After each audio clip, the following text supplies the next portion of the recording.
Hi everyone, I am Peridot. I am so thankful you're here. Today it's gonna be an episode, basically a Microlocs 101, a guide step-by-step to installing and styling and caring for your Microlocs. If you are interested in getting Microlocs, congratulations to you. Stay tuned if this is the type of material that you like and that you are interested in. Be sure to subscribe. Okay, so for those of you who don't know, Microlocs are just really puny locks. Micro locks. Okay, so step one, you need to decide whether or not you want to get Microlocs. It's a permanent hairstyle, so it's gonna take time. You're gonna relax, think, make sure you make a decision that you know you're gonna stick with, and then go from there. Took me 4 days to make my decision because it was a no-brainer, but for some people it takes a longer time, and that's fine. Step two, you need to figure out whether you're going to be using a professional or whether you're going to be doing it yourself. This is also a big decision because either way it's going to be costly. So if you use a professional, that's on average $1,200 right there. Bam. Big wad of cash. If you do it yourself, it took me 26 hours over the course of 4 days, 6 to 7 hours per day. That was hard. I had finger pain, neck pain, back pain, every pain. So either way, you're paying a price. It depends on what price you're willing to pay. I was more comfortable with the sweat equity versus the actual cash. So make that decision. Step three, once you decide whether you go with the professional or whether you're gonna do a DIY microlock install, that's gonna be important because it's gonna affect who's gonna be washing and conditioning your hair. But either way, your hair should be washed and deep conditioned. You need to have moist, nice, juicy hair when it is time to install your microlocks. That was the first mistake that I made, and this is why subscribing to this channel is gonna benefit you, because I'm gonna make sure I tell you all of my mistakes up front so that you don't make the same mistakes. I did my microlocks on dry hair because I did not want my microlocks to be slippery. I didn't even have oils in my hair. It was super duper dry. But unfortunately, that made the process of installing my microlocks extremely painful. I have 4C hair, so once it's wet and then it dries, really becomes tangled, and my scalp is slightly sensitive, so I had a really rough time. It would have been much better for me to either done my hair on damp hair or microlocks my hair on damp hair, or wash it and blow dry it and then microlock my hair that way. I didn't do either of those, and I paid a price for that. Ultra mega excruciating painful price. If you are getting your hair professionally done, it's gonna take a while, maybe 8 to 12 hours, so that's gonna be rough. But if you're doing your own hair, expect to take 20 hours thereabout. If you're really fast, maybe 30 hours if you're really slow at putting in your microlocks. Step 4, the next step is to section out your hair. Once your hair is washed and is damp and you're ready to go, section your hair into 6 parts. And how you're gonna do this is the first section, I'll tell you why in a few, but the first part you're gonna do is the part from the front to the back, directly down the middle. You wanna make sure you have that part done. Then you want your 2 parts, your horizontal parts going. That's the minimum amount of sections you should have in your hair. People have 12, 16, 24 sections that they're going to be working in. All of the more the merrier, but you just want to make sure you have like 6 minimum. So why? So the whole idea of parting your hair in the way that I just described is really to accommodate the majority of hairstyles that you're most likely going to be wearing. So if you look at even just the 2 cornrow hairstyle going this way, right, having a perfect part down the middle is super cute. Some updos and stuff like that, having that perfect part in the back would look nice. Really just starting off with that preliminary grid will set you up for a lot of success.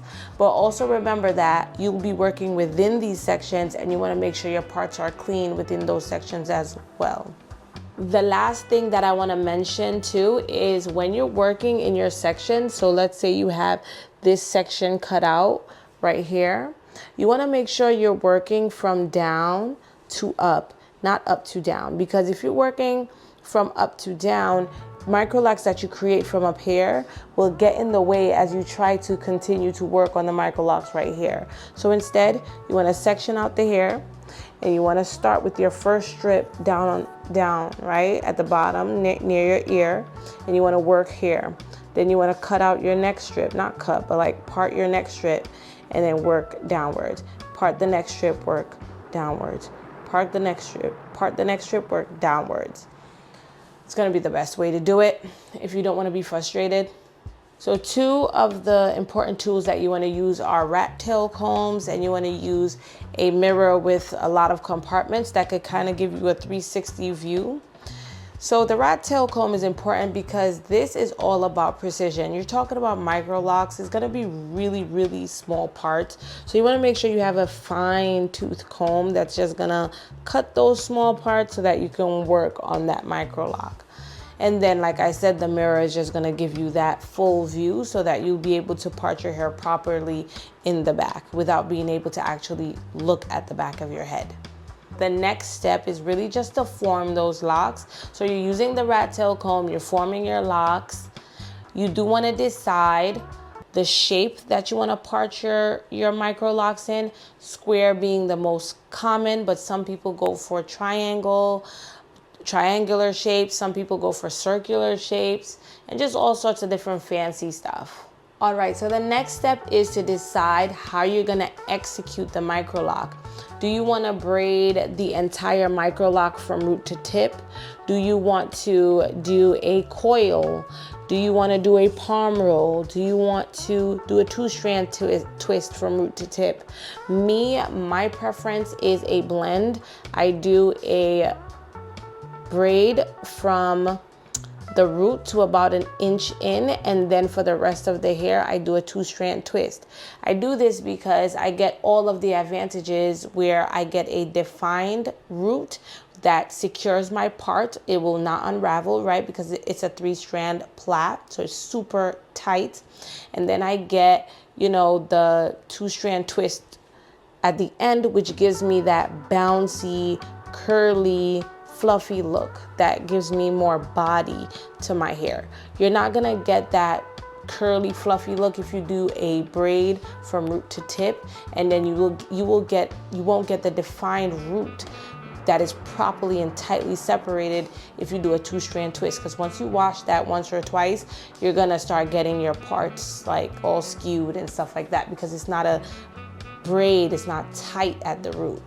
All right, so now we're coming to a close. Once you are done with your micro locks, you're done installing, congratulations. It's gonna feel like a warm bath. You're gonna be so happy that you're all done. So congratulations to you in advance. But yeah, so you wanna make sure you care for those micro locks. So step 1, you wanna avoid washing because you don't wanna unravel your fresh work. You want that to kind of start tangling a bit. You don't want to really wash it too soon. You also don't want to put in too many oils too, because then that's going to assist the hair in unraveling. You really want it to lock, right? Meaning that you need those tangles. So you want to avoid the slipperiness and the water, etc. You also want to retain the moisture that you already have in your hair. So you want to wear silk bonnets, hair ties, and stuff like that to really capture that moisture instead of things that are going to suck up the moisture and dry your hair. You will need to tie your hair every night. You want to avoid lint.